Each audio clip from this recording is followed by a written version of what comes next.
ang mga kwento ng pag-ibig, kwento ng buhay at kwento ng pag-asa dito sa Barangay Love Stories. Love Stories. Wala raw pinipiling lugar, panahon o kalagayan ang pag-ibig. Basta na lamang itong dumarating at handa nitong suungin ang lahat. Mapatunayan at masunod lamang ang tapat na hangarin. Ikaw, kabarangay, naranasan mo na bang magmahal ng laban sa lahat ng hadlang? Dear Papa Dudut, ako po si Anding, lumaking mahirap sa probinsya ng La Union. Nagtapos ako ng elementarya at high school pero hindi ko naipagpatuloy ang kolehiyo dahil sa sobrang hirap ng buhay.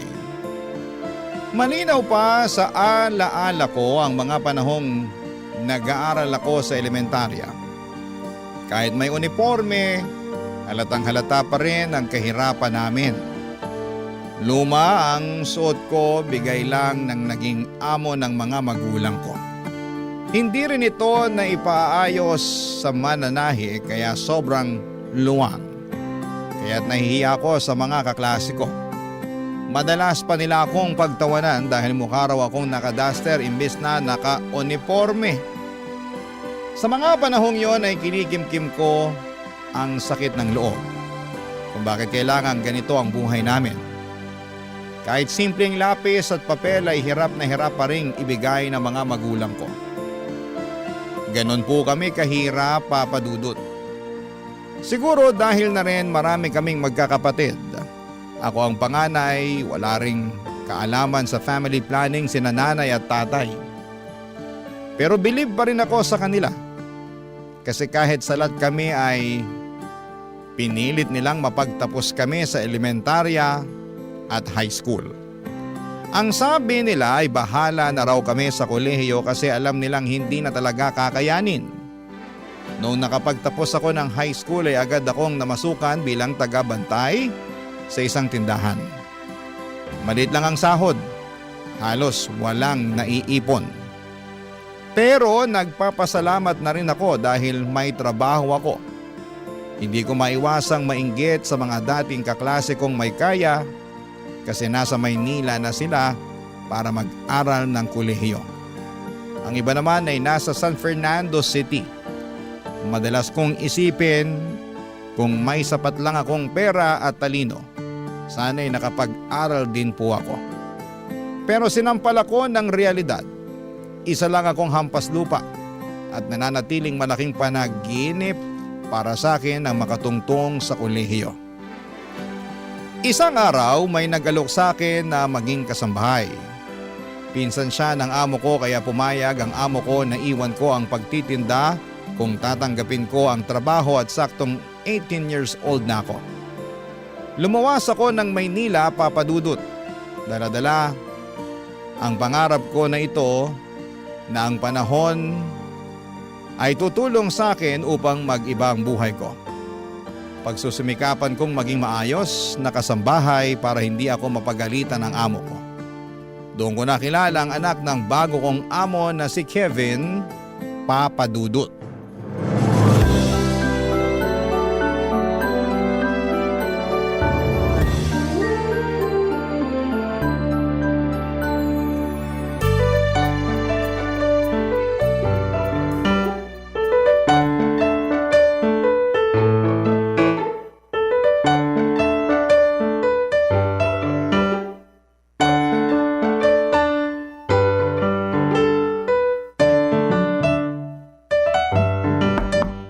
Sir Kevin?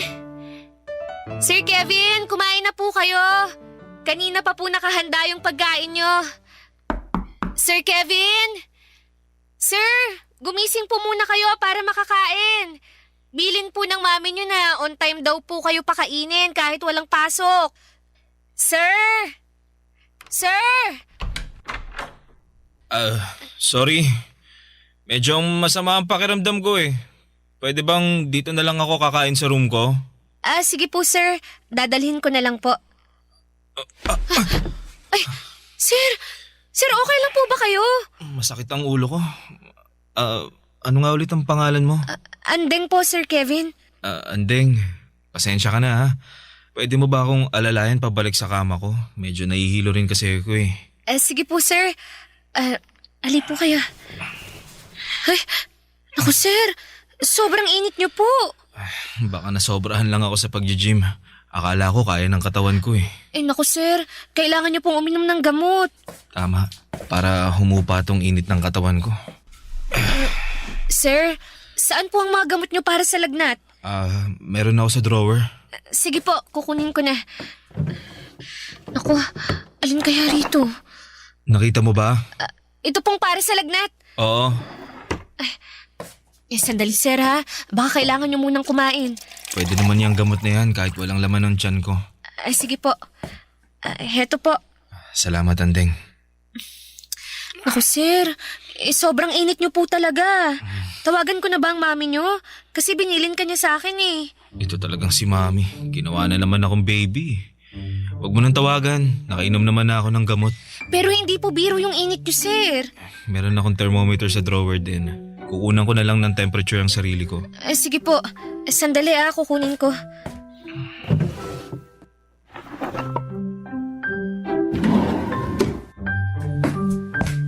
Ito po. Nahanap ko na, sir. Ito po. Salamat, Andeng. Welcome po. Trabaho ko po na alagaan ko kayo. Inaalagaan mo ang 20 years old na lalaking gustong maging baby forever ni Mami. Ikaw lang din kasi ang anak niya, sir. Kaya ganun siguro. Kami, sir. Ang dami namin 7 kami. Talaga? Ang sipag naman. Sinabihan ko na naman sila na awat na Pang-ilan ka? At ilang taon ka na nga? Panganay po ako, sir. Bale, 18 na po ako. Dapat nasa school ka. Tapos na naman po ako ng high school pero walang pera pang college Sir, baka Mataas nga ang temperature ko. Ilan po ba, sir? 38.5 Kaya pala ang init ng katawan ko. Nako, baka kailangan ko kayong punasan ng maligamgam na tubig para mas guminhawa ang pakiramdam nyo. Naku, nakakaya naman. Naku, wag na po kayong mahiya. Tsaka, kasambahay nyo naman ako Bukas sa loob ko na alagaan ko kayo. Ang bait mo naman.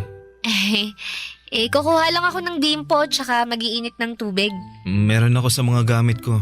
Saka, huwag ka na mag-init. Doon ka na lang sa shower kumuha ng tubig. May heater naman yun. Sige po. Pagkatapos po, kumain na po kayo. Sige. Andeng, salamat talaga. Salamat sa pag-aalaga. Pagaling po kayo, sir Para po pagdating ni Ma'am Connie, magaling na kayo. Tsaka para po makapasok kayo sa Lunes. Oo nga. Buti Sabado ngayon. Sana gumaling agad ako. Di ba naman ako gagaling sa lagay na to may mabait akong kaibigan.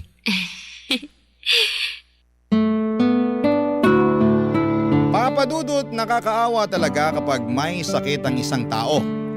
Sa kaso ni Kevin ay lagnat lang naman, pero labis ang pasasalamat niya dahil inalagaan ko raw siya. Medyo nahihiya pa nga ako habang pinupunasan ko ang katawan niya. Pero kailangan kong gawin para kahit papaano ay gumaan ang pakiramdam niya. Naisip ko na lamang na parang ganun din ang ginagawa ko kapag may lagnat ang mga kapatid ko. Gwapo po si Sir Kevin. Matangkad at matipuno ang katawan dahil nagji-gym. 3rd year college na siya noon sa isang kilalang university sa Maynila. Kaya alam kong maliwanag ang magiging kinabukasan niya. Siguradong makakahanap siya ng maayos na trabaho. Hindi tulad ko na hindi man lang nakatungtong ng kolehiyo. Pero papadudot, kung gaano kabait si Sir Kevin sa akin, gano'n naman kaiba ang ugali ng nanay niya. Sobrang madam talaga. Parang mga karakter na napapanood ko sa TV o naririnig sa inyong programa sa radyo. Mataray at nakakatakot kapag nagsalita siya. Hindi ka pwedeng magkamali sa harapan niya dahil siguradong tatalakan ka. Kaya naman sobra ako naging maingat sa trabaho ko, Papa Dudut. Pero kahit na anong ingat ay may mga pagkakataong sumasablay din ako. O hindi niya gusto ang ginagawa ko, Papa Dudut.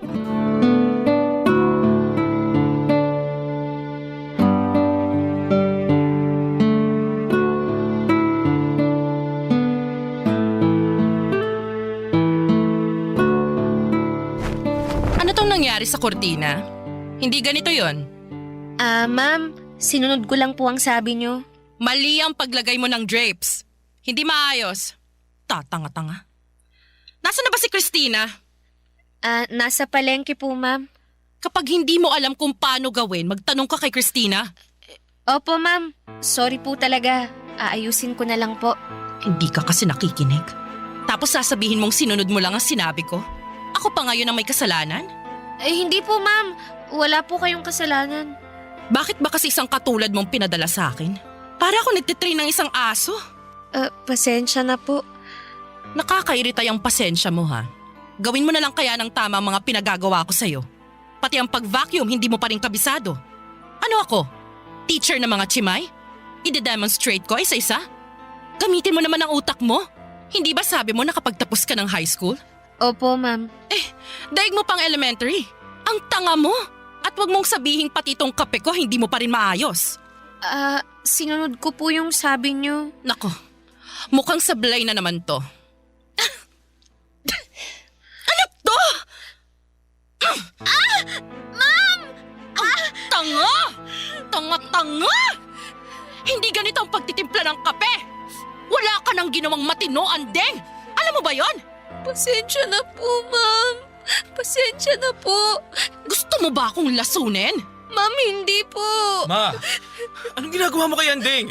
Itong babaeng to, tatanga-tanga. Hindi niya alam kung anong ginagawa niya. Nakadalawang buwan na siya sa atin. Ma, ano ka ba? Hindi naman pwedeng ganito. Dahil ba hindi niya nagawa ng maayos, tatapunan mo na ng kape? Okay ka lang ba, Andeng? Sige na, pumunta ka na muna sa kwarto mo. Diyos ko, paawa effect. Siya naman ang may kasalanan. Hindi maayos ang trabaho niya. Ma, please. Maging tao ka naman. Hindi tama to. Kevin? Tingnan mo naman ang ginawa mo. Oh. Hindi mo siya tinatrato ng tama. Hindi porket pinapasweldohan natin si Andeng, pwede na natin gawin ang kahit ano sa kanya. Pwede kanyang mapakulong. Huwag niya akong subukan. Please ma, magpakatao ka naman. Kevin, ginagawa ko lang naman kung anong nararapat sa kanya. Ay, hindi niya deserve to, ma. Sige na, Andeng, punta ka na sa kwarto mo.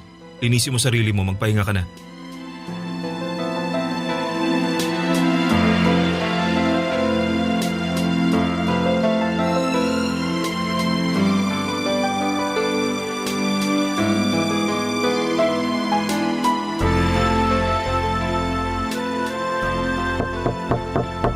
Andeng, okay ka lang ba? Sir, opo. Okay lang po ako. Mukhang hindi. Medyo mapulay ang mukha mo. Oh. Sumusobra na talaga si mama. Paano kung nalapnos yung mukha mo? Hindi na po ganun kainit nang tinapo niya sa mukha ko. Kahit na, pinagmalupitan ka pa rin niya. Kakausapin ko siya mamaya. Baka mas lalo lang siyang magalit sa akin kasi kinakampihan mo ko. Naku, mali naman talaga ang ginawa niya eh. Kahit may hindi ka nagawang tama sa trabaho mo, hindi pa rin makatarungan ang ginawa niya sa'yo. Kailangan niya humingi ng dispensa sa'yo. Sobra na yung ginawa niya. Salamat po, sir. Sana naging mas maaga ako kanina para hindi na nangyari yung pagbuhos niya ng kape sa'yo. Tana, nandito lang ako para sa'yo, Andeng. Sobrang bait ni Sir Kevin sa akin, Papa Dudut. Sabi nila ay nagmana raw siya sa ama niya na nasa ibang bansa. Kaya siguro ay hindi ko maiwasang hangaan siya. Si Ma'am Connie naman ay parang tigre kung makapagsalita. Lagi niya akong tinatalakan at mabuti na lamang at may kasama akong kasambahay din, si Christina. Siyang karamay ko sa bawat sermon ng amo naming mukhang mangkukulam. Si Christina ang nakapansin na may nararamdaman daw ako kay Sir Kevin. Pinagbintangan pa nga niya ako na si Sir Kevin daw ang dahilan kaya nagagawa kong pagtiisan si Ma'am Connie. Pero syempre tumanggi talaga ako sa una. Pero sa totoo lang ay tama si Christine. Crush ko po si Sir Kevin. Ang gwapo niya kasi at mabait pa. Parang lahat ng hinahanap mo sa isang lalaki ay nasa kanya na. Pero hanggang pangarap lamang po ako kasi naman lupa lamang ako at siya naman ay langit. Hindi kami bagay, Papa Dudut. Ang kaya ko lang gawin ay mangarap at mag-imagine na baka sa ibang mundo ay pwede kaming dalawa. Pero sa realidad, hanggang tanaw lamang ako. Kasi alam kong hindi kailanman magiging kami ni Sir Kevin. Barangay Love Stories. Barangay Love Stories. Papa Dudut, naging simple lang naman ang pangarap ko noong magtrabaho ako bilang kasambahay. Ang makapagsilbi ng maayos kina Sir Kevin at Ma'am Connie. Mabait talaga si Sir Kevin. Gumagaan ang pakiramdam ko kapag nandyan siya. Ang hindi ko alam, Papa Dudut, ay may nararamdaman na rin pala siya para sa akin ng mga panahon na yon. Madalas niya akong kausapin at para bang gusto niya akong mas makilala pa. Kapag naririnig niyang pinapagalitan ako ni Ma'am Connie ay lagi siyang nandyan para ipagtanggol ako at siya mismo ang sumasalod ang galit ng mami niya. Basta lang wag maulit yung pagtapon ng kape ni Ma'am Connie sa mukha ko. Bukod pa roon ay tinuturuan niya rin po ako para kung nagkaroon ng libreng tutor. Pinapaliwanag niya sa akin ang mga mahihirap na lesson sa math at English. Hindi lang basta turuan, Papa Dudut ha, kundi parang gusto niya talagang matuto ako para raw hindi ako habang buhay nakatali sa pagiging kasambahay. Sabi niya may mas malawak pang mundo para sa akin kung pagbubutihin ko ang aking pag-aaral. Ang mga pagre-review namin ay parang paghahanda na rin kung kukuha ako ng entrance exam sa kolehiyo. At habang tinuturuan niya ako, hindi ko maiwasang kiligin. Nakatingin siya diretsyo sa akin. Nakangiti at pakiramdam ko ay importante ako. Kahit alam kong hindi kami bagay, ngunit sa mga pagkakataong yon, parang wala kaming iniisip na agwat. Ako si Andeng na natututo at siya naman si Kevin na buong tiyagang nagtuturo.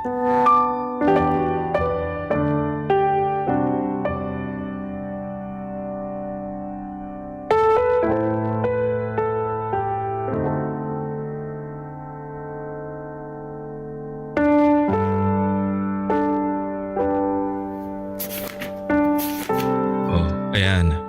Tingnan mong mabuti ang spelling ha. Alam mo, tinuro to sa amin nung high school sa 3rd year. Pero sobrang nakalimutan ko na. Grabe. 19 years old ka pa lang, makakalimutin ka na.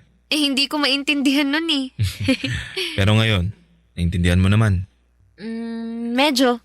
Anong medyo? Pag-aralan mong mabuti, lalabas to sa exam. Mag-e-exam ba ako? Kapag kaya mo nang pumasok ng college, di ba?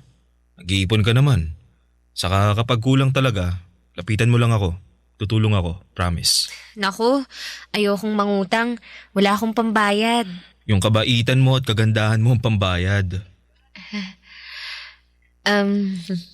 Sir, maya na lang po ulit tayo Baka pauwi na rin yung mami mo sa trabaho. Baka pagalitan pa ako kasi ginawa kitang tutor. Ano ka ba? Nagtuturo lang naman ako kapag wala ka ng trabaho at free naman ako. Naku, baka mas lalong magalit yun kasi parati nyo na lang akong pinagtatanggol. Kasi gusto kita. Ano po? Gusto kita, Andeng. Sir naman, nagbibiro kayo Alam mo namang hindi ako nagbibiro. At alam kong nararamdaman mo na may gusto ako sa'yo. Naalala mo nung unang araw mo pa lang, yung nilagnat ako? Nakita ko ang kabaitan mo. Sir, hindi po pwede. Hindi po tayo bagay. Dahil ba anak ako ng amo mo? At kasambahay ka lang? Hindi po talaga tayo bagay. Andeng, sa totoo lang, Ilang araw at gabi ko na rin tong iniisip eh. Pero totoo ang nararamdaman ko sa'yo. Gusto kita. Mahal kita. Sir, marami namang ibang babae dyan. Mga kaklase nyo, schoolmates nyo. Hindi ako pwede. Hindi pwede. Makinig ka. Hindi ko sila gusto. Ikaw ang gusto ko. Pero katulong lang ako. Mahirap lang po ako. Mayaman kayo. May pinag-aralan. 1 taon na lang gagraduate na kayo. Samantalang ako. Basta, hindi tayo bagay. Anding, wag mo namang maliitin ang sarili mo. Dahil lang ba sa kalagayan ng buhay natin kaya tayo hindi pwede? Kung lahat ng to, kung wala akong pera, kung hindi ako mayaman, pwede na? Ganun ba? Sir naman, sobrang layo po ng agwat natin. Tsaka ano na lang sasabihin ng mga magulang mo? Baka mas lalo akong hamakin ni Ma'am Connie. Poprotektahan kita. Naririnig niyo ba yung sarili niyo? Kaisa-isa kayong anak ni na Ma'am Connie. Tapos, sa isang chimay, sa isang maid, muchacha lang kayo mauuwi. Hindi kita nakikita bilang isang chimay, maid o muchacha. Ang nakikita ko isang totoong tao. Isang dalagang may magandang puso na alam kong mamahalin din ako. Gusto kong mahalin ka. Sir, hindi. Huwag na nating ipilit. Huwag na po. Anding. Natatakot akong tanggapin ang pag-ibig mo. Kasi, sino ba ako? Wala akong karapatang umibig sa isang katulad mo. Kahit pilitin mo man na mahal mo ko. Wala kang pakialam sa sasabihin ng iba, ng magulang mo. Pero ang totoo mahirap. Magiging mahirap lang ang sitwasyon kung ipipilit natin. Babalik na ako sa trabaho, sir. Teka, Anding! Anding! Papadudot akala ko'y hihinto na sa panliligaw si Kevin matapos ang araw na yon. Pero nagkakamali ako. Patuloy pa rin siya sa panliligaw sa akin at umabot na ng 1 buwan na araw-araw niya akong sinasabihan kung gaano niya ako kamahal. Paano mo nga ba mapipigilan ang tibok ng puso? Kahit anong pigil ko sa sarili ko'y bumigay na rin ako. Sinagot ko si Kevin, Papadudot. Hindi na hanggang tanaw ang relasyon namin. Tinanggap ko ang pagmamahal niya. Pero walang araw na hindi ako natatakot. Paano kung malalaman ni Ma'am Connie ang katotohanan? Sa tuwing kinakausap ako ni Kevin at sa bawat pagngiti niya ay parang may naaninag akong anino ni Ma'am Connie. Pinapakaba ang bawat araw ng paglilihim naming dalawa sa aming relasyon. Sa bawat oras na magkasama kami, ramdam ko ang saya at kapayapaan. Pero sa likod ng lahat ng yon ay may kaba, Papadudot, at takot din po akong nararamdaman. Si Kevin mismo ang nagsabi na hindi naman kami gumagawa ng masama. Ang gusto niyang ipaalam na namin sa mami niya ang katotohanan. Buo talaga ang loob niya pero ako ang umaayaw.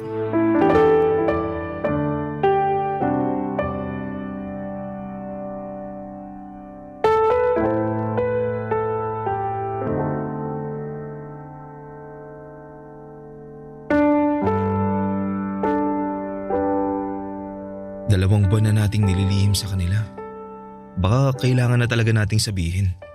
Da naman akong ipaglaban ka, Anding. Kevin naman, baka ganito na muna tayo. Magtatago? Hindi naman tayo gumagawa ng masama ah. Nagmamahalan tayo. Sige na, lumabas ka na ng kwarto ko. Baka hinahanap ka na ng mama mo. Anding, gusto kong hindi na tayo maglihim sa kanila. Kevin, ang hirap nun.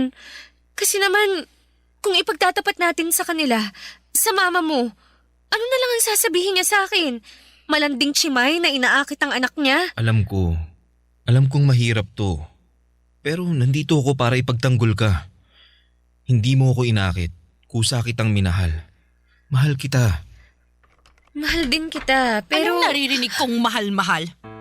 Bakit magkahawak ang kamay ninyong dalawa? Malandi kang babae ka? Anong ginawa mo sa anak ko? Teka, ma! Huwag niyong saktan si Anding. Mahal ko siya, ma. Ano? Girlfriend ko siya. Nahihibang ka na ba, Kevin? Itong hampas lupang to? Hoy, babae. Anong ginawa mo sa anak ko? Siguro binigay mo ng sarili mo para maakit mo ang anak ko, no? Ma, hindi siya ganon. No. Ang mga tulad niya, isang ambisyosa. Umalis ka na rito. Lumayas ka rito, babae ka! Ma, pwede ba? Ang taas ng pangarap mo? Pumili ka naman ng lugar ng pangarap mo. Hindi ganito! Umalis ka! Umalis ka! Lumayas ka! Ma! Maawa po kayo, ma'am. Huwag niyo po akong palayasin. Hindi ko na po uulitin. Hindi ko po mahal si Sir Kevin. Wala po to. Ano? Ano pinagsasasabi mo? Hindi kita mahal. Anding. Ma'am Connie, huwag niyo po akong palayasin. Wala po akong malilipatan. Kailangan ko po ng pera. Promise po, hindi ko na po papapasukin si Sir Kevin sa kwarto ko. Anding. Mahal kita. Hindi mo mahal ang babaeng yan, Kevin. Naawa ka lang o alam mo na, lalaki ka, babae siya. Ganon lang. Tamang mama mo, Kevin. Hindi mo ako mahal. Hindi totoo ang nararamdaman mo. Hindi. Makinig ka, Kevin. Hindi siyang para sa'yo. At ikaw, babae, kung gusto mong manatili dito, anong makukuha ko, ha? Gusto kong lumayas ka para mapigilan ang balak mo sa anak ko. Mas mababantayan niyo po ang kilos ng anak niyo kung nandito ako. Kasi kung wala ako rito, at dahil sa ambisyon ko na yumaman, pwede pong makipagkita ako sa anak niyo nang hindi niyo alam. Kaya dito lang po ako. Magtatrabaho po ako. Tama bang sinasabi mo? Opo. Kaya maawa po kayo. Huwag niyo akong palayasin. Anding, bakit mo ba ginagawa to? Hindi kita mahal. Okay, nakapagdesisyon na ako. Mananatili ka rito.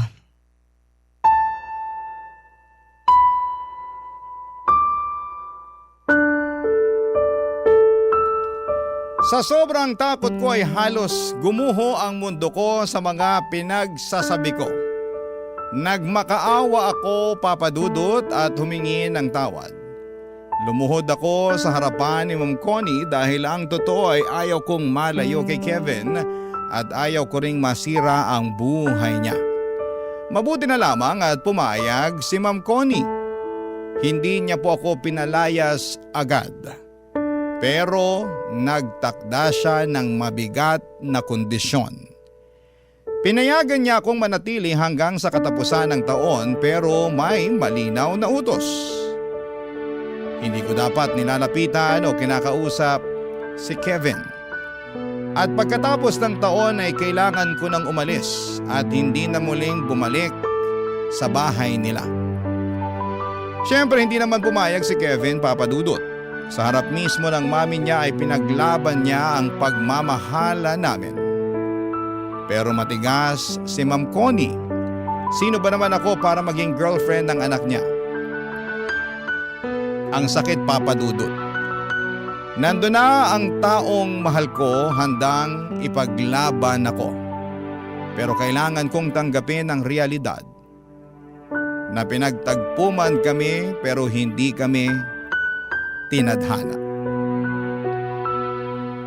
Langit siya, lupa ako, ang isang katulad ko. Hindi kami pwedeng magsama, Papa Dudut. Ang sakit sa puso at alam kong sobrang nasaktan si Kevin sa mga sinabi ko. Pero lahat ng yon ay hindi totoo. Hindi ko inambisyon na maging mayaman sa paraan na ganito. Hindi ko niloloko si Kevin. Mahal ko siya at nasasaktan ako sa lahat ng ito, o Papa Dudut. Para bang sinasaksak ang puso ko sa sobrang sakit. Parang hindi ako makahinga sa sobrang sakit. Ganito pala kapag ang isang mahirap ay umiibig sa isang mayaman. Kailangang ilugar ang sarili sa tamang kalagyan. Barangay Love Stories. Barangay Love Stories. Papa Dudut, hindi naging madali ang mga sumunod na araw sa pamamalagi ko sa bahay. Halos wala pong lumilipas na araw na hindi ako pinapagalitan ni Ma'am Connie. Maliit na pagkakamali ay pinapalaki. Kahit simpleng bagay ay nagiging dahilan para pagalitan niya ako. Tinitiis ko na lamang habang ramdam kong gusto akong kausapin ni Kevin.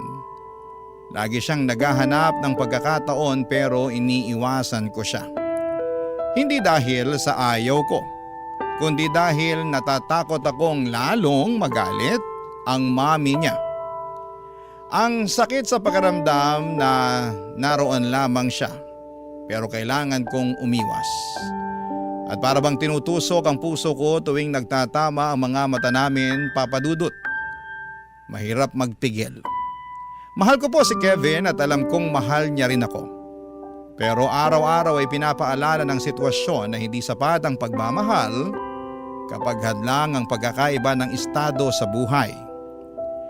Para po sa akin, ito lang ang paraan ko para kahit papaano nakikita ko si Kevin kasi mahal ko siya. Kaya kong tiisin ang pangahamak ni Ma'am Connie sa akin.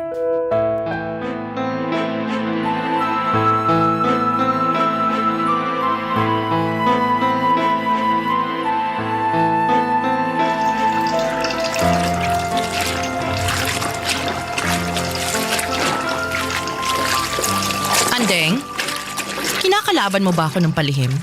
Po? Hindi po, ma'am. Huwag kang magkunwari.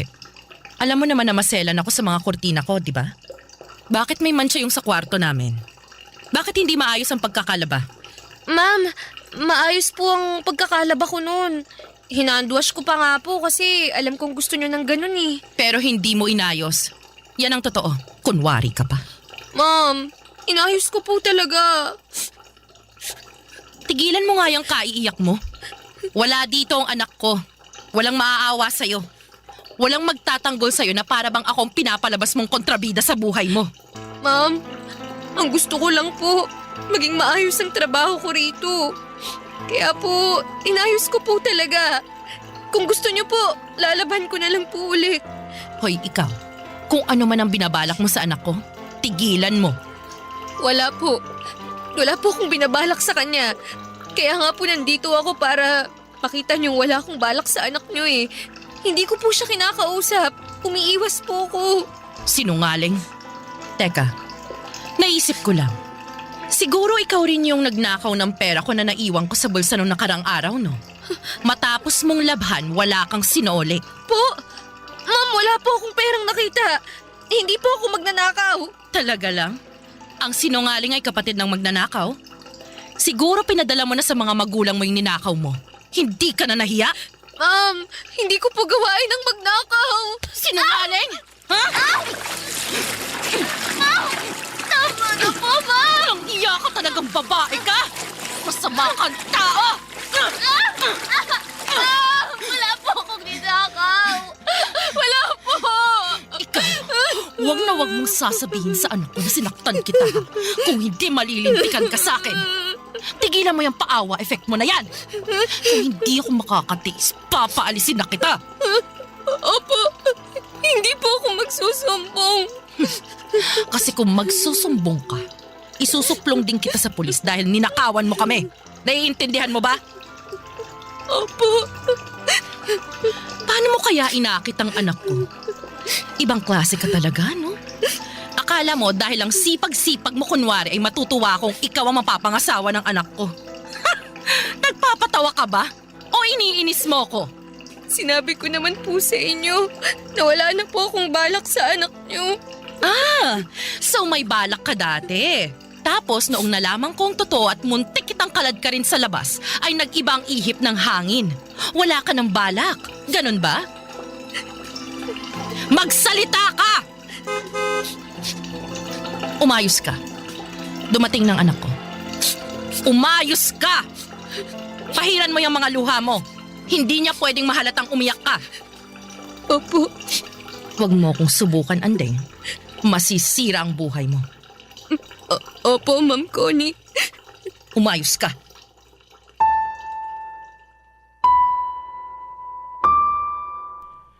Papa Dudut Papadudot sa tuwing wala si Kevin sa bahay ay doon ako pinapahirapan ni Ma'am Connie.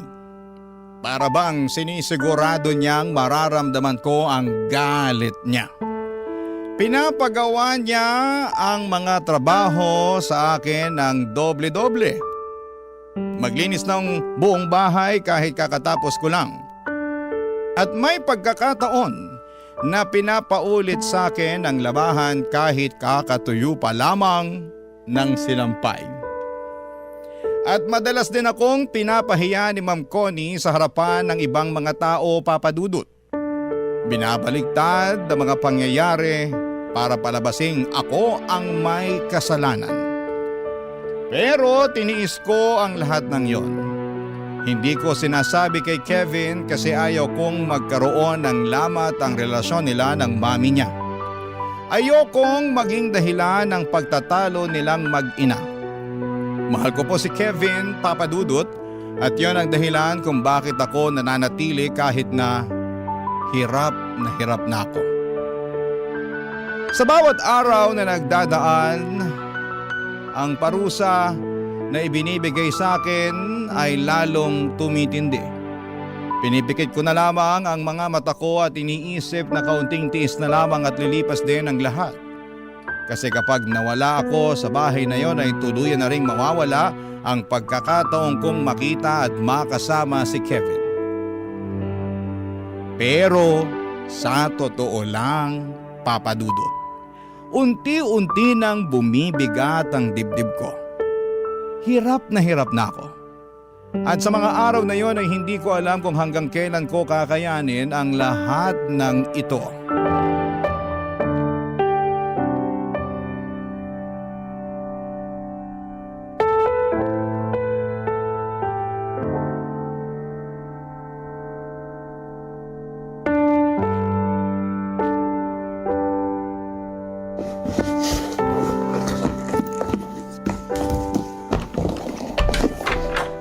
Anding, anong ginagawa mo? Naalis na ako.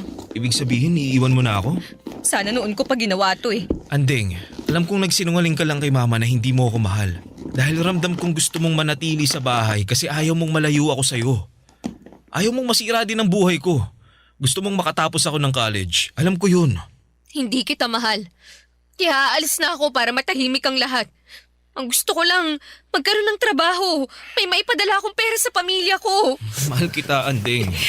Huwag mo naman ako saktan ng ganito. Kevin, kailangan ko nang umalis. May nahanap na akong ibang trabaho. Sasama ako sa'yo. Ano? Nahihibang ka ba? Hindi kita mahal. At wala kang mapapala sa akin. Kasi mahirap ka lang. Hindi ka nakapag-aral, ganun ba? Buo na ang loob ko. Buo na ang loob kong umalis na akong mag-isa. Dito ka lang. Ayokong sirain ang buhay mo. Mag-aaral ka. Tapusin mo ang pag-aaral mo. Kaya ba ayaw mong aminin na mahal mo ako dahil natatakot kang masira ang buhay ko? Andeng, kaya ko ang sarili ko. At wag mong iisipin na masisira ang buhay ko dahil sa'yo. Kasi ikaw nga ang inspirasyon ko sa lahat ng ginagawa ko. Huwag mo na akong pahirapan pa. Wag mo rin akong pahirapan. Wag mong pahirapan ang puso ko. Hindi ko kayang iwan mo ko. Hindi ko kayang mawala ka. Mahal kita. Hindi ko ikakahiya na ikaw ang minahal ko, na ikaw ang makakasama ko habang buhay. Kevin naman. Sasama ako sa'yo. Sasama ako, Andeng. Dahil mahal kita. Mahal na mahal kita. Buo na ang loob ni Kevin na iniwan niya ang lahat para samahan ako. Umalis kami ng magkasama, dala ang takot at kaba. Pero higit sa lahat, Papadudot, dala ang pag-ibig na matagal na naming pinaglalaban. Hinahanap kami ng mga magulang niya pero nanindigan si Kevin at pinili niya ako sa hirap man o sa ginhawa. Pinili niyang magsimula ng mahirap kasama ako, kesa ang mabuhay ng marangya pero wala sa tabi niya. Doon ko lalong napatunayan, Papadudot, na totoo ang pagmamahal niya. Nagsimula kami sa wala except doon sa naitabi niyang pera. Pareho kaming nagbanat ng buto, si Kevin nagtatrabaho habang pinagpapatuloy ang pag-aaral niya. Kahit na anong hirap ay hindi siya sumuko hanggang sa makapagtapos siya sa isang state university. At nang siya naman ang nagsimula ng magtagumpay, ako naman ang kanyang pinagtapos. Papa Dudut, hindi madali, maraming luha, maraming gabi ng gutom at pagod. Pero lahat ng yon ay nalampasan namin dahil sabay naming hinarap. Unti-unti ay gumanda ang buhay namin. Hindi man marangya pero puno ng kasiyahan at pagmamahalan. Ngayon, Papa Dudut, ay masasabi kong tama ang naging desisyon ko. Ang lumaban para sa puso ko. Kasi lahat ng sakit, lahat ng parusa at hirap na tiniis ko noon ay napalitan ng magandang bagay. At higit sa lahat ay natupad ang pangarap kong dati hanggang panaginip lamang. Na makasama at mahalin si Kevin hanggang sa dulo ng lahat. Parang Cinderella story pero pareho kaming nagsumika para umangat. Ang prinsipe ay buwaba sa kanyang palasyo para sa akin at mamuhay na normal para lamang ipaglaban ang puso niya. Sobrang mahal ko po si Kevin, Papa Dudut. Hindi man ako tanggap ni Ma'am Connie ay wala na siyang magawa kasi ako na ang pinakasalan ni Kevin. Ang mahalaga, I am made to be with my Prince Charming. Ang mahal ko, si Kevin. Kasama ang aming 3 anak. Maraming salamat po sa inyo, Papa Dudut, at sana'y forever po itong programa ninyo. Ang inyong forever kapuso at kabarangay, Andeng. Nakakaantig naman talaga ang ating kwento. Ikaw ba, kabarangay? Nakarelate ka ba sa story natin ngayon? Kwentuhan naman tayo dito sa comment section. Ang mga kwento ng pag-ibig, kwento ng buhay at kwento ng pag-asa dito sa Barangay Love Stories. Love Stories. May dahilan ba para hindi ka tumupad sa usapan? Ayos lang kaya sa kanya na hindi mo tuparin kahit pinangako mong oo? Bakit nga ba hindi ka tutupad? Dear Papa Dudut, ako nga pala si Riri, ang pambansang bridesmaid. Bakit ko po nasabi? Lahat kasi ng mga kasal na mga kaibigan ko ay abay ako. Bridesmaid pero never akong naging maid of honor. Di naman sa walang kumukuha sa akin. Sa katunayan ay marami nang nag-offer sa akin na maging maid of honor dahil daw sa gusto nila ako. Pero lahat ng yon ay tinanggihan ko. Hindi naman sa tamad akong tumulong sa bride o sadyang maarte lamang ako. Nangako kasi ako sa isang tao na sa kanya lamang ako magiging maid of honor oras na ikasal siya. Walang iba kundi ang best friend kong si Lucille. Childhood best friends kami niyan. Kaya naman ang dali lang sabihin at ipangako sa kanya na balang araw kapag ikakasal siya, ako ang magiging maid of honor niya. Pero sa pagdaan po ng panahon ay biglang may magbabago. Bigla ako mapapatras. Bakit po? Hayaan niyo pong sa pagpapatuloy ng aking kwento ay sabihin ko sa inyo. Pero sa ngayon ay gusto ko muna kayong ibalik kung paano kami nagsimula ni Lucille na maging magkaibigan para maintindihan ninyo kung bakit ganon kahalaga para sa amin ang maging maid of honor ng bawat isa.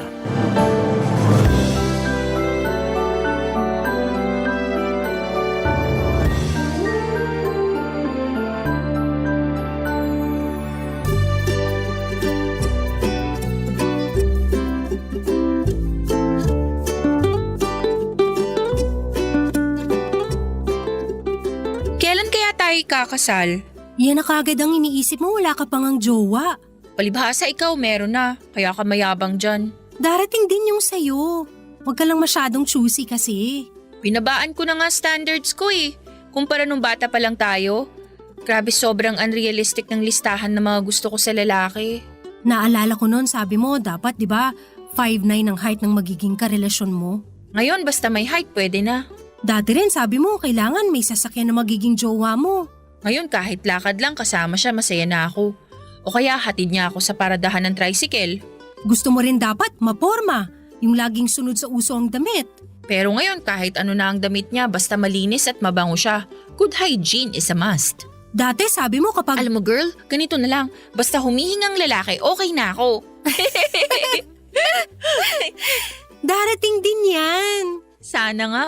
Basta yung usapan natin, kapag ikakasal tayo, magiging maid of honor natin ang isa't isa. Ay, Oh, bakit na naman? makapag maid of honor ka pa kaya sa akin? Kalma, oo naman.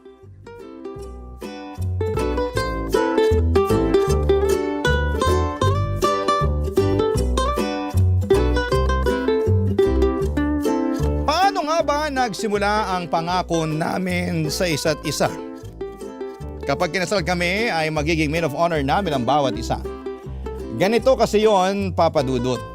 Noong mga bata pa lamang kami ni Lucille habang naglalaro ang lahat ng mga kakilala naming bata ng bahay-bahayan, ay nauwili naman kami sa paglalaro ng kasal-kasalan.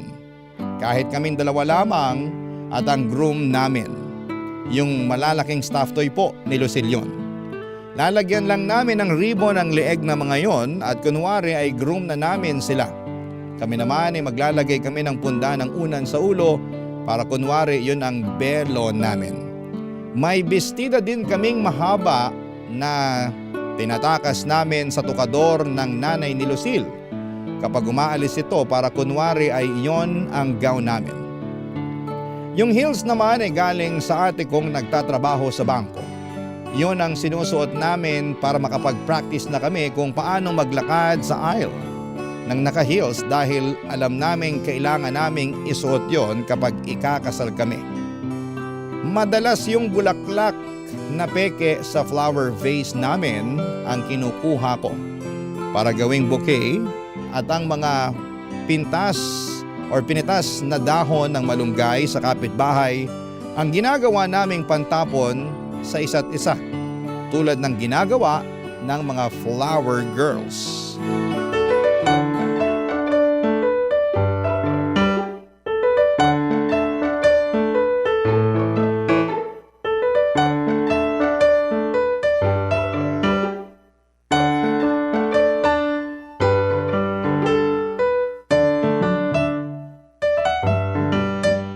And you may now kiss the bride. Kiss na, dali! Di naman sasabihin ng pare yung kiss na dali eh. E di sorry na. O, ako naman ngayon ang bride. Ibabato ko pa tong bouquet ko eh. Ay sige, sasaluhin ko. Umayos ka sa pagsalo ha. Paulit-ulit ako nagbabato, hindi mo naman nasasalo lagi. Ikaw kayang umayos dyan, ang pangit ang pagbato mo eh. O sige, 1, 2, 3! Ay, nasalo ko! Nasalo ko! Ikaw na ang next na ikakasal! Ay, ang ganda siguro kung totoong ikakasal tayo, no? Yung hindi sa teddy bear, tapos yung totoo yung bulaklak. Tapos kasya yung damit at sapatos sa atin. Sino kaya yung magiging groom natin, no? Sana wala dun sa mga kalaro natin kasi ang dudungis nila eh. Hanap tayo sa ibang lugar. Really? O bakit? Basta kapag lumaki tayo, tapos magpapakasal na, gawin pa rin natin to ha. Maglaro ng kasal-kasalan? Hindi! Yung maging maid of honor natin ng isa't isa. Maid of honor lang ha? Kasi ayoko maging pare, tapos flower girl ng sabay-sabay. Ang hirap kaya nun. Loka-loka ka talaga. Siyempre, hindi ganun. Wala naman kasi tayong ibang kalaro, kaya lahat tayong gumagawa. Bakit kaya ayaw nila ng kasal-kasalan? Ang saya kaya. Yung parang napapanood natin sa TV, di ba? Ang ganda lagi ng bride, tapos ang gwapo nung groom. Tapos iiyak pa sila. Kasi sobrang love nila ang isa't isa. Ay, sana balang araw ganun din tayo, no? Oo naman, magiging ganun tayo. Basta mag-pray lang tayo lagi para i-deliver na ng langit yung magiging groom natin. At kapag ikakasal tayo, Maid of honor natin ang bawat isa. at bawal na maging maid of honor sa iba, sa atin lang. Tama! Kaya dapat maging best friends pa rin tayo, ha? Sigurado yan. Tayo lang mag-best friend forever. Sige, tara. Tuloy na natin yung laro. Ako naman ang bride ha. Akin yung heels, ako na ang lalakad. Diyan nagsimula ang munting pangako namin sa isa't isa ni Lucille. Tunog pang bata lamang yan, pero gusto naming panindigan yan balang araw. Bata pa lamang kami, hopeless romantics na kami at umaasa kami na balang araw ay darating ang Prince Charming namin at gagawin kami hindi lang prinsesa, kundi bride. Hanggang sa paglaki namin ay baon namin ang pangako namin yan sa isa't isa. Hindi kami nakalimot. Tuwing may kinakasal sa mga kakilala namin ay pinapaalalahanan namin ang isa't isa tungkol sa pangako namin noong bata pa lamang kami. Siguro Papa Dudut ay isa yung pangako na yon sa mga dahilan kung bakit tumibay at kumapit kami sa pagkakaibigan naming dalawa ni Lucille. Kaya naman todo ang pagdarasal namin na sana ay magawa naming ikasal sa tamang lalaki para maranasan namin ang pakiramdam na maging maid of honor sa kasal ng bawat isa. Sa bawat isa at tumibay ang pagkakaibigan. Barangay Love Stories. Barangay Love Stories. Papadudod sa pagdaan ng panahon ay naging magkaibang lagay ng estado ng love life namin ni Lucille. Ako ang minalas, siya ang sinuwerte. Isa lang ang naging boyfriend niya, 7 taon na sila at nakikita kong totoong masaya sila. Samantalang ako ay lumagpas na sa 1 dosena ang mga nakadate ko pero ni isa roon ay hindi napatunayan sa akin na karapat dapat silang maging karelasyon ko.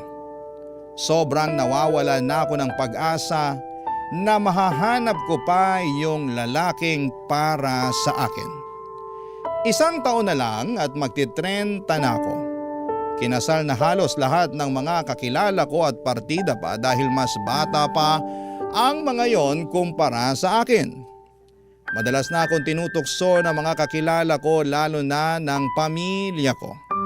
Kailan daw ba sila makakarinig ng church bells? Sa una po ay sinasakyan ko lamang pero nung tumagal ay nakakaptik ko na.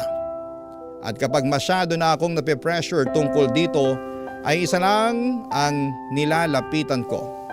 Si Lucille dahil alam ko na siya ang pinaka nakakaintindi ng lahat ng ito.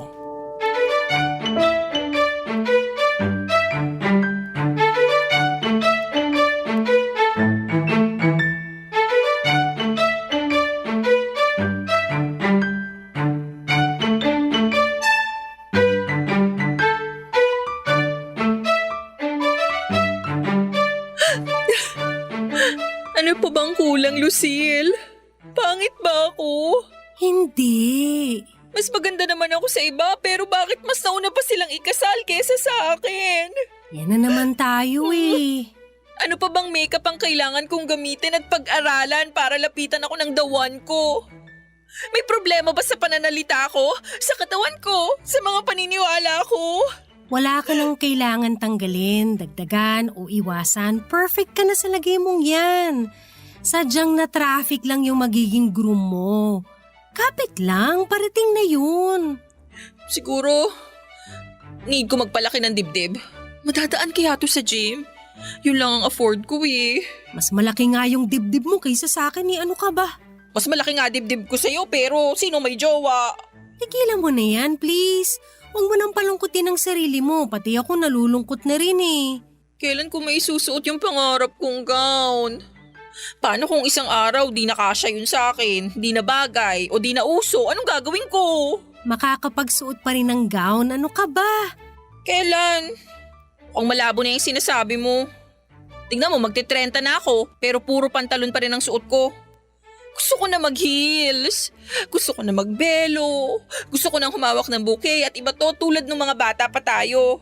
Gusto ko na mag-gown. Makakapag-gown ka next year. Masyado kang sigurado dyan, mamaya hindi magkatotoo yan. Mas lalo akong sumpain. Sure ako makakapagsuot ka ng gown, promise. Paano mo nasasabi yan? Well, hindi yung gown na nasa isip mo. Hindi bridal gown ha. Pero Pero ano? ikakasal na kami ni Benedict next year! Ha? Nag-propose na siya kagabi at plano ko ikaw ang una kong pagsasabihan. Hindi ko naman nakalain na sa pagkikita natin ay mag-e-emote ka dyan. Sorry na. Di ko naman alam yung balita mo na yan eh. Kung inunahan mo na ako, di sana, di muna ako nagngangangawa dito. Basta nag-propose siya sa akin kagabi at syempre umawa ako. Ikaw pa lang ang pinagsasabihan ko ha dahil gusto kong tumupad sa usapan nating pangako na tayong una magsasabihan kapag may nag-propose na sa atin. Wow, Lucille! At bilang pagtupad sa susunod na pangako natin, Lucille! ihanda mo na ang katawan mo dahil kailangan sexy ka sa gown mo bilang maid of honor sa kasal ko.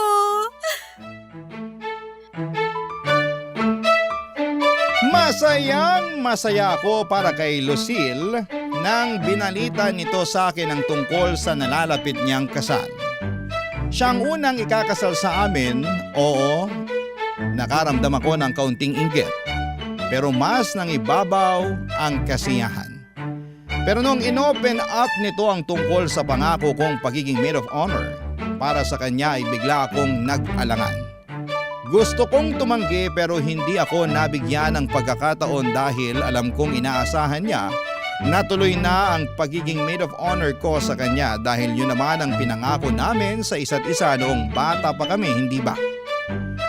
Paano ko to lulusutan? Hindi ako pwedeng maging maid of honor niya at hindi ko pwedeng sabihin ang totoong dahilan.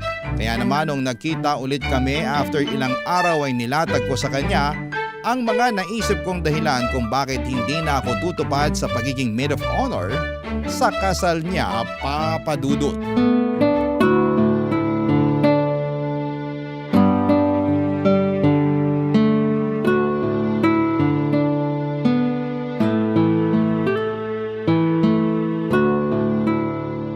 Hindi ko maintindihan. Pangit ba ang sulat ko?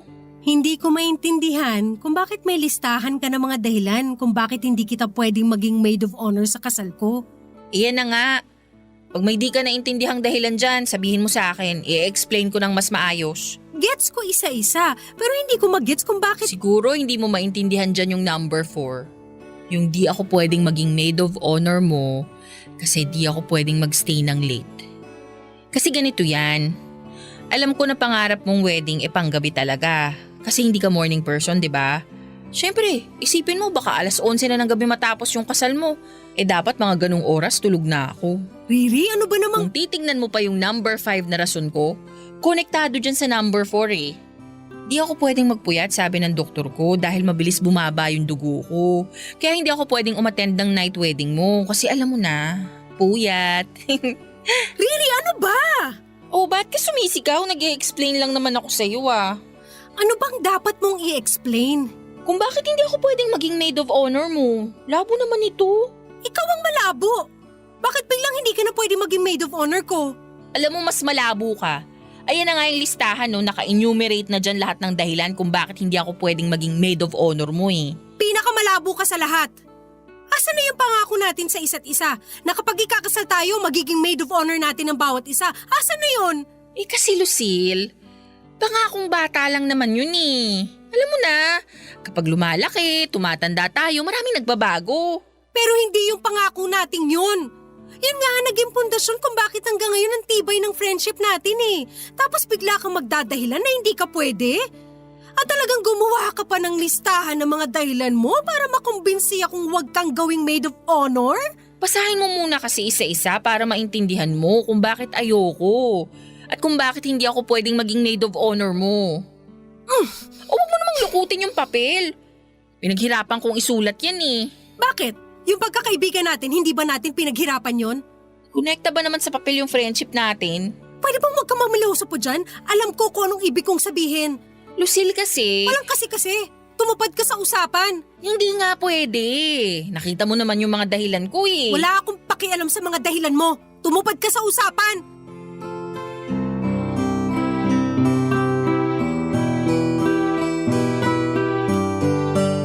Papa Dudut, ramdam ko ang galit noon ni Lucille sa akin. Sa unang pagkakataon ay nakita ko siyang nagalit sa akin at nakaramdam ako ng konsensya. Mali naman kasi talaga na hindi ako tumupad sa naging pangako namin sa isa't isa mula pagkabata. Sagrado ang pangakong yon. Alam ko yon. Pero hindi talaga pwedeng maging maid of honor ako sa kasal niya at ang totoong dahilan ay hindi ko pwedeng sabihin sa kanya. Wala sa listahang ipinakita ko sa kanya ang totoong dahilan kung bakit hindi ako pwedeng maging maid of honor sa kanya. Alam kong hindi niya matatanggap ang totoong dahilan. Oras na malaman niya at natatakot ako kung sakaling malaman nga niya. Hindi ko alam kung paano i-explain sa kanya yon kung sakali. Bahala na. Gagawa ulit ako ng panibagong mga dahilan o mas magandang sabihing palusot para hindi na matuloy papadudot ang pagiging maid of honor ko para sa kaibigan ko. Barangay Love Stories. Barangay Love Stories. Lumipas ang 2 buwan pero wala pa rin akong magandang dahilan na ibibigay kay Lucille para hindi niya kukuning maid of honor. Naipadala na nga rito ang invitation sa akin at nakasulat na doon ang pangalan ko bilang maid of honor at wala na akong kawala hindi ba. Pero gagawa ako ng paraan. Hindi pa naman ako nasusukatan ng gown. Pwede siguro na magkasakit ako sa mismong araw ng kasal niya. Pero sino ang hahalili sa akin? E di nakadagdag pa ako ng stress para sa kanya. Ayaw ko namang ma-stress si Lucille at nag-isip ulit ako ng ibang dahilan. Pwedeng may pinapagawa sa akin ng nanay ko sa mismong araw ng kasal niya at hindi ako pwedeng tumanggi kundi ay mapapalo ako. Napailing na lamang ako sa naisip kong dahilan na yon. Sinong tangang maniniwala roon? Sobrang desperado na ako makatakas sa responsibilidad bilang maid of honor. Kaya naman hinarap ko na lamang siya para muling magmakaawa na ipasa na lamang niya sa iba dahil wala na akong maisip na bagong dahilan para sa kanya.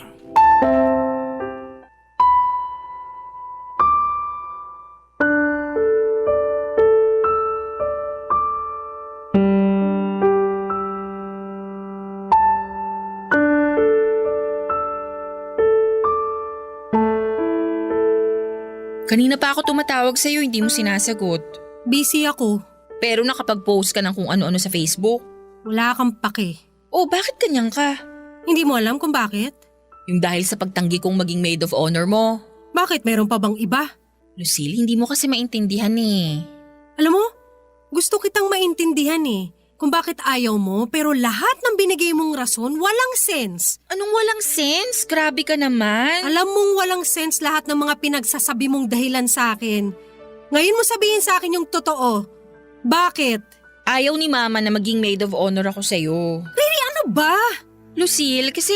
Nangako tayo noon 20 years ago. Kapag ikakasal tayo… Magiging maid of honor natin ng isa't isa. At kahit anong mangyari tutupad tayo sa usapan. O bakit ngayon hindi ka tutupad?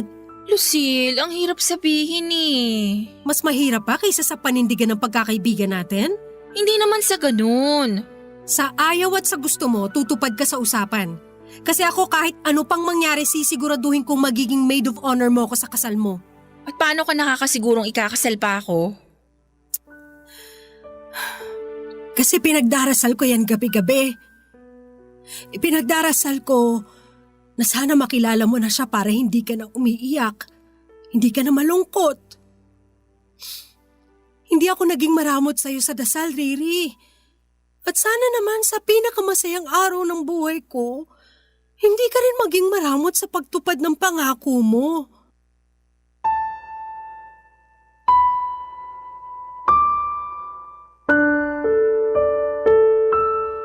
Pilit tinago ni Lucille ang pagluha nito.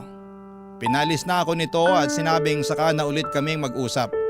Alam kong masama ang loob nito sa kasalanan ko na yon.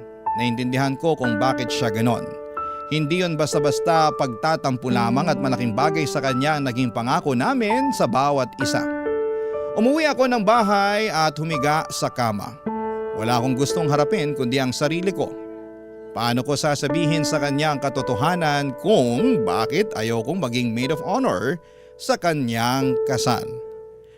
Matatanggap ba niya? Malamang ay hindi. Malamang masasaktan siya. Malamang ay hindi niya ako mapapatawad. Umiyak ako ng umiyak noon at hindi ko alam kung paano ko sisimulan ang revelasyon na ito kay Lucille. Hanggang sa dinampot ko ang aking cellphone para tawagan ng isang taong alam kong makakaintindi sa aking sitwasyon, Papa Dudut.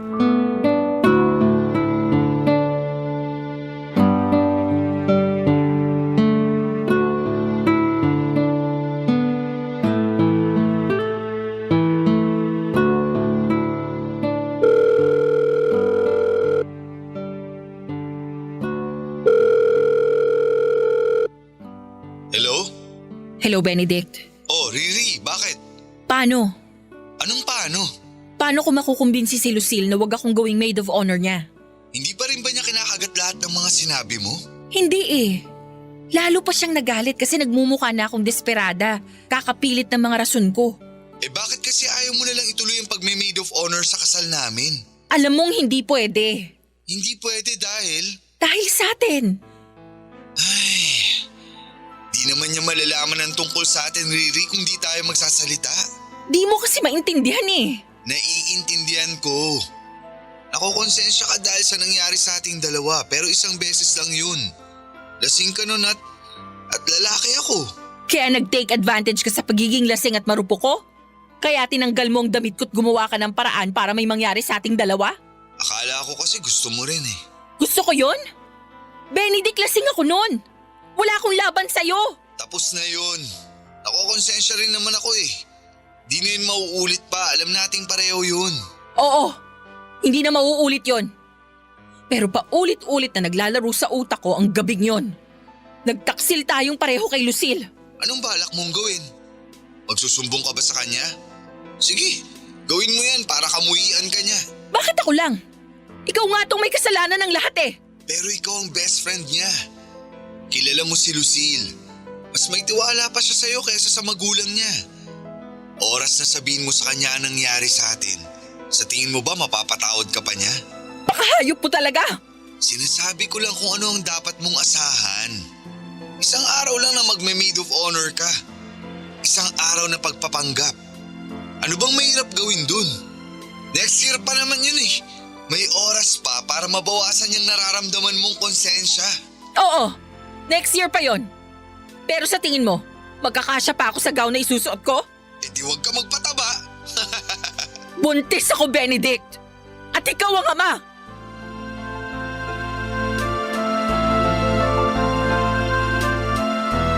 Isang gabing pagkakamali, nakabuo kami ni Benedict.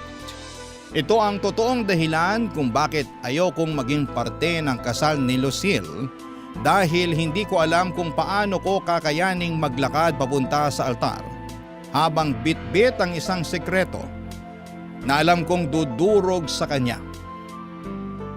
Hindi ako matulungan ni Benedict para lusutan ang problemang ito dahil kahit siya mismo ay ipit na rin dahil nabuntis nga niya ako. Paano kapag nalaman ito ni Lucille? Mapapatawad ba niya kami? Mapapatawad ba niya ako? Sasabihin ko ba sa kanya ang katotohanan? O hayaan ko na lamang ito at magpanggap na walang naganap? Paano kapag lumaki ang tiyan ko, ano ang isasagot ko kay Lucille? Kapag tinanong nito kung sino ang ama ng anak ko, maituturo ko ba si Benedict? Gusto ko nang mabaliw dahil sa dami ng katanungan sa isipan ko pero isa lang ang alam kong kailangan kong sagutin sa ngayon. Magiging maid of honor pa rin ba ako sa kasal ng best friend kong trinaydor ko? Papa Dudut, hanggang ngayon ay hindi ko alam ang gagawin at hindi pa rin ako kinakausap ni Lucille dahil sa pagtatampo nito sa akin dahil nga sa pagtanggi ko sa kanya na maging maid of honor. Alam kong malaking bagay ang pagtupad ko sa pangako ko sa kanya.